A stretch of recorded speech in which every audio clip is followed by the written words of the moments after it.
कि मौजूदा बहरान के हवाले से, और ख़ास तौर पे जब हम बहरान की बात करते हैं, माशी बहरान इस वक्त अरूज पे है पंजाब में की अगर हम बात करें तो वहाँ पे आइनी, सियासी और माशी तीनों ही की तरह के बहरान, और ओवरऑल पूरे मुल्क में ही। आफ्ताब जंगी साहब, गुफ्तगू आप सुन रहे थे, ज्ञान चंद साहब ये कह रहे हैं कि हमने कोशिश की चीज़ें सही करने की, लेकिन 1.5-2 महीने की हुकूमत से आप ये सवाल नहीं पूछ सकते। और दूसरा ये कि इकदाम करने होंगे, चूँकि आपने बहुत ज़्यादा इस इकॉनमी का बेड़ा गर्क करके चले गए, जिसकी वजह से तजर्बाकार हुकूमत को मुश्किलात का सामना है। आफ्ताब जंगी साहब जी, अच्छा देखें, बात ये है कि मुझे ये बताएं कि ये मुतालबा तो इन्हीं का था, ख्वाहिश भी इन्हीं की थी और दावे भी इन्हीं के थे कि जी हमारे पास आएगी हुकूमत तो हम इसको फौरी तौर पे सारे मामला हल कर देंगे और हमारे पास बहुत ही एक्सपीरियंस टीम है। अच्छा, उसके बाद होता क्या था कि जब के बिजली की या पेट्रोल की कीमत बढ़ती थी तो मरियम नवाज साहबा जो है वो खड़े होकर कहती थी, जरा दिखाओ वो पोस्टर जिसपे लिखते थे कि जी अगर पेट्रोल की कीमत या बिजली की कीमत बढ़ेगी तो वो वज़ीर आज़म चोर है। वज़ीर आज़म चोर होगा। जी जी, लेकिन वो तो हम 10 रुपए बढ़ाते थे तो हमें चोर बोल दिया इन्होंने, तो 2 महीने में से 1 महीने में बल्कि 1 हफ्ते में 60 रुपए बढ़ा दिए थे तो डाकू हो गए। समझे ना? तो अब मुझे बताएं कि डाकुओं से भी कभी मुल्क सही हुआ है? क्योंकि ये तो कहते थे हमें चोर, तो चोर से तो सही नहीं हो रहा था, अब डाकुओं से सही होगा। अच्छा, फिर ये वो लोग हैं कि जो आज से थोड़े अरसे तक पहले तक कहते थे कि मैं इसका पेट फाड़ूंगा, इसको रोडों पे घसीटूंगा, आज एक दूसरे की हमायत कर रहे हैं। अरे आज एक दूसरे को बड़े गुडी गुडी हो रही है दोनों की। अच्छा, फिर लाडले की बात की उन्होंने, तो लाडला कौन है? कि प्राइम मिनिस्टर पाकिस्तान का और वजीर आला बेटा, बेटे से बड़ा लाडला तो कोई नहीं होता, वो पंजाब का। फिर यहाँ पर है सदर बनना चाहते थे, सदर नहीं बने तो बेटा जो है वजीर खारजा, लाडला फिर कौन हुआ? उधर मौलाना फजल रहमान का बेटा जो है वो भी वजीर, लाडला कौन हुआ? क्या है ये बकवास सब लगाई हुई है, कौम को चक्कर में डाल दिया। आप कौम से फैसला करवा लो, कौम फैसला करेगी कि कौन सही था कौन गलत था, क्योंकि ये सारे इंडिकेटर्स जो जितने भी सर्वे हैं ये कोई भी नहीं मान रहे। और जो माहिर माशियात हैं लोग वो कह रहे थे कि पाकिस्तान के माशी सूरत हाल, पाकिस्तान अपनी पटरी पे चल पड़ा था, ये हर एक के अपना अपना देखने का अंदाज। आफ्ताब जंगी साहब, अभी ग्रैंड डायलॉग हो रहे हैं तो आप इनका साथ दें ना, ताकि बैठ जाएं, ताकि मुल्क आगे बढ़ सके। सर देखें, बात ये है कि ये ग्रैंड डायलॉग की तो बात ही नहीं है ना, बात तो इस वक्त है इलेक्शन की। ठीक, कि इलेक्शन कराया जाए, आवाम फैसला करे। ठीक है। अगर आवाम समझती होगी कि हम नालायक थे तो इनको मुंतखब कर देगी, और अगर वो समझती होगी हम बेहतर थे तो हमें मुंतखब कर देगी। जिसको भी मुंतखब करे वो आए और आने के बाद ठीक है, वो ठीक ठीक। सदीकुल फारूक साहब, किस तरह देखते हैं सर आप? चूंकि मैं चाह नहीं रहा था कि मौजूद तरफ जाए, लेकिन आफ्ताब जंगी साहब भी यही बात कर रहे हैं और ज्ञान चंद साहब भी, आपने उनकी गुफ्तगू भी सुनी। वो कह रहे हैं कि कोई लाडला है। हमने तो देखा लाडले भी थे, नजरियाती भी थे, और जो जो चीज़ें हमने पिछले कई अरसे में देखी वो सारी चीज़ें माइनस हो गई, और सब इक़्तिदार की खातिर सब ने पिंडी का रुख किया और पिंडी से ही फैज़याब हुए सारे। ये मानना पड़ेगा। आप चूँकि बड़ी दो टोक गुफ्तगू करते हैं, हमेशा हमें पसंद भी रहते हैं, और हम पे फिर इल्ज़ाम ये लग जाता है कि आप किसी पार्टी के तर्जमान हैं, चूँकि और माशाल्लाह से सारी पार्टियां हमें यही कहती हैं कि आप फलानी फलानी के हैं, तो इससे कोई फ़र्क नहीं पड़ता, हमें वही कहते हैं जो पाकिस्तान के लिए सही होता है। लेकिन कतई नज़र इन तमाम चीज़ों से सदीकुल फारूक साहब, आप नहीं समझते कि आप लोग भी, यानी तमाम इत्तेहादी जमातें भी मिसलीड हुई हैं, मिसरीड किया आपने, आप ट्रैप में आए? चूँकि अगर इतना ही माशी दिवालिया था तो मुझे नहीं समझ आता कि कोई भी, हम सियासत और सहाफ़त के स्टूडेंट हैं, कि कैसे इतनी दलदल में सब कुछ देखने के बावजूद इक़्तिदार आप गले लगाएंगे। देखिए ज़फ़ीर साहब, पहली बात तो ये है कि आपका ये जुमला मुझे बहुत अच्छा लगा कि हमें पाकिस्तान संभलता हुआ चाहिए, और हम भी कहते हैं कि पाकिस्तान कदमों पे खड़ा हो तब जाके बैनुल-अक़वामी दुनिया में भी, बिरादरी में भी उसकी इज़्ज़त होगी और अपनी नज़रों में भी इज़्ज़त होगी। लेकिन एक, अब मैं जल्दी बात करूंगा। जी जी सर, टाइम भी कम है। श्योर, बहुत जल्दी। पहले तो वो लोग जो 100 दिन में इनकलाब लाने की बात करते थे, 100 दिन के बाद जब सहाफ़ियों ने पूछा तो कहते 6 महीने, फिर पूछा तो साल, फिर साल के बाद पूछा तो कहते 5 साल, फिर उसके बाद कहने लगे 10 साल चाहिए, एक लम्हा। ठीक। अब 8 हफ्ते में, जिनमें से मैंने अर्ज किया कि 1 हफ्ता ईद का चला गया, 7 हफ्ते में अगर आप इकानमी को ठीक कहें तो ये इकानमी कोई गुब्बारा नहीं है भाई जिसमें फूंक भर दी जाए। ये कानून इतनी खराब है।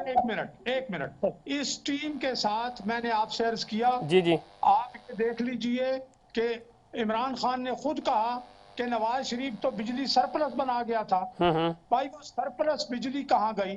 ठीक है। इसलिए आखिर में इन्होंने किससे बिजली बनानी शुरू कर दी? फर्नेस ऑयल से। सदीकुल फारूक साहब, सर बिल्कुल ठीक कह रहे हैं, क्योंकि वक्त कम है। मैं चाहूंगा सर सुने, बड़ी जबरदस्त बात है। मैं सिर्फ आपसे ये पूछना चाह रहा हूं सर कि देखें, कुछ भी हालात जैसे भी हैं, तमाम स्टेक होल्डर्स ऑन बोर्ड हैं, जो आप ब्रेक से पहले भी बात कर रहे थे, कोशिशें की जा रही हैं तमाम लोगों को ऑन बोर्ड लिया जाए, तमाम स्टेक होल्डर्स, इसमें सारे पॉलिटिकली अस्करी सारे लोग शामिल हैं। वे फॉरवर्ड क्या है सर, रोड मैप क्या है, वो हमें नजर नहीं आ रहा। वो नजर आ जाए तो कोई मसला नहीं, 6 महीने भी गुजारा कर लेंगे सर, भूखे प्यासे रह लेंगे। वे फॉरवर्ड यही है। जी जी, अब मैं वे फॉरवर्ड का जवाब देता हूं। वे फॉरवर्ड वही है कि इस वक्त जिस मुश्किल में फंसे हैं, बिल्कुल सख्त फैसले करने पड़ेंगे। पहली बात, बिजली जो है वो जुलाई से सिर्फ 2 घंटे की लोड शेडिंग रह जाएगी, बाकी इंशाल्लाह खत्म हो जाएगी। ठीक, अगले 3 महीने में हम जो है वो IMF के साथ ये मामला करके, और जो एड हमें बहुत से मुल्कों ने कहा है वो मिलेगी, अंदरूनी मईशत भी संभलेगी, और इंशाअल्लाह अजीज हम मुल्क को इस दलदल से निकालेंगे। ठीक है। सदीकुल फारूक साहब, वक्त का मैं 22वां प्रोग्राम है हमारा IMF का ये, और IMF में पूरी दुनिया के तरक्की पजीर ममालिक जो है हमारी तरह के वो जाते हैं, और बांग्लादेश वाज़े मिसाल है सर। बांग्लादेश हमसे आगे निकल गया इकोनॉमी में, हमसे छोटा है पूरे 25 साल, उसके बावजूद वो तरक्की करके आगे निकल गया। IMF में जाना कोई बुरी बात नहीं है, कर्जा लेना कोई बुरी बात नहीं है, लेकिन कर्जा लेकर मुल्क सही ना चला सकना और कोई इदारा सही तरीके से ना चलाना, ये गलती होती है। हम क्यों ये गलतियां कर रहे हैं बार बार?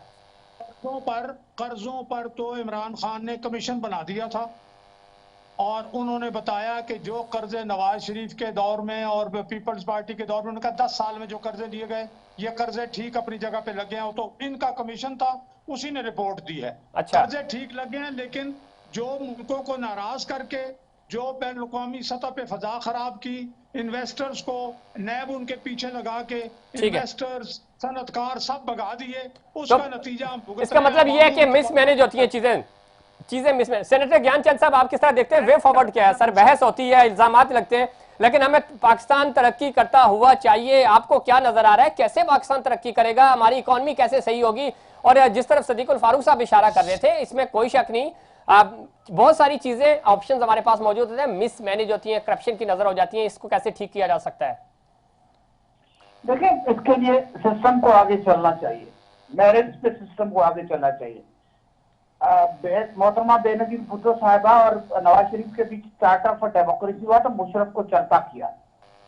अब जब सब पॉलिटिकल पार्टीज मिल बैठी तो वो कठपुतली इमरान खान भी चलता हुआ।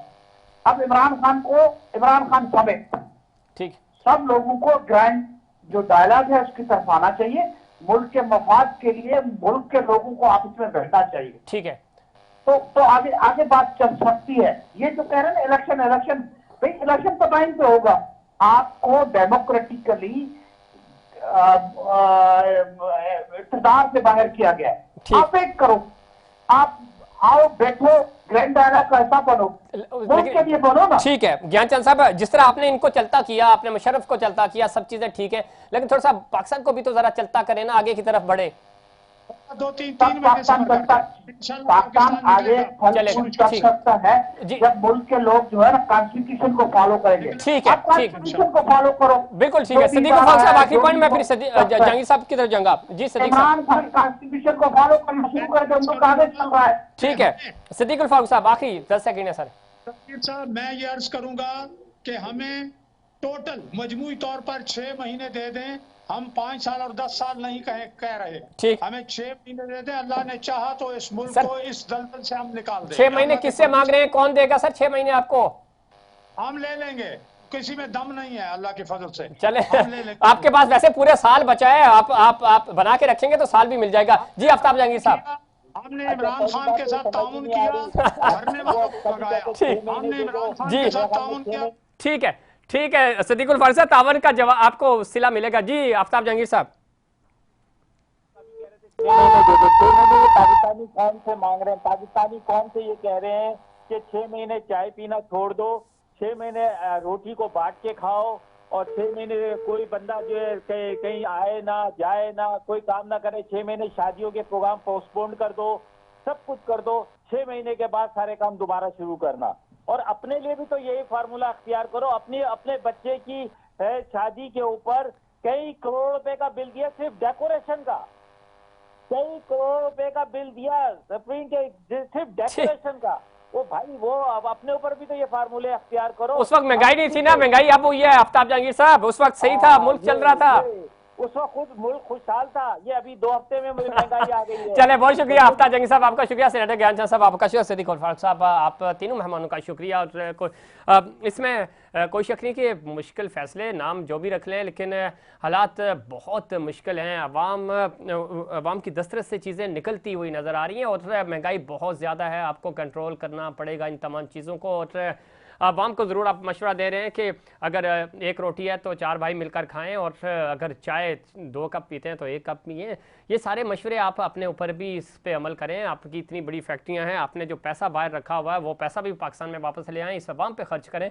आपका वो बजट जो अवाम पे खर्च होना चाहिए आप ही के नौकरों के अकाउंट में क्यों चला जाता है, इस पर भी ज़रा नज़रसानी करें ताकि पाकिस्तान के अवाम खुशहाल हो सके। नाज़रीन, ये था हमारा आज का प्रोग्राम। उम्मीद करता हूँ दीगर प्रोग्राम्स की तरह आज का प्रोग्राम भी आपको पसंद आया होगा। मुझे और इनसाइड पाकिस्तान की पूरी टीम को दीजिए इजाज़त। अल्लाह निगहबान।